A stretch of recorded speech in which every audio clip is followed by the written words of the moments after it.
मनमोहन सिंह जी की सरकार ने कहा था कि संपत्ति पर पहला अधिकार मुसलमानों का है। पूर्व प्रधानमंत्री मनमोहन सिंह ने क्या कभी कहा था कि देश के संसाधनों पर एक ही समुदाय का हक है? हमने तथ्य जांचे तो ये दावा गलत लगा। Our collective priorities are clear: agriculture, irrigation and water resources, health, education, critical investment in rural infrastructure, and the essential public investment needs of general infrastructure, along with programs for the uplift of scheduled castes, scheduled tribes, other backward classes, minorities, and women and children. The component plans for scheduled castes and scheduled tribes will need to be revitalized. We will have to devise innovative plans to ensure that minorities, particularly the Muslim minority, are empowered to share equitably in the fruits of development. They must have the first claim on our.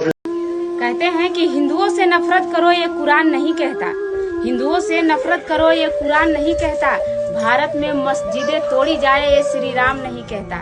रोटी की कोई धर्म नहीं होती, पानी की कोई जात नहीं होती।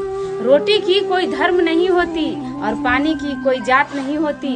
जहाँ इंसानियत जिंदा है वहाँ मजहब की बात नहीं होती। किसी को लगता है कि हिंदू खतरे में है तो किसी को लगता है कि मुसलमान खतरे में है। किसी को लगता है कि हिंदू खतरे में है तो किसी को लगता है कि मुसलमान खतरे में है। लेकिन धर्म का चश्मा उतार कर देखो साहब, नेताओं के वजह से हमारा हिंदुस्तान खतरे में है।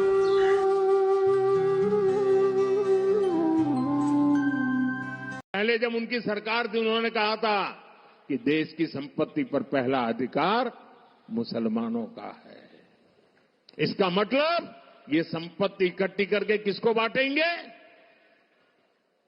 जिनके ज्यादा बच्चे हैं उनको बांटेंगे। घुसपैठियों को बांटेंगे।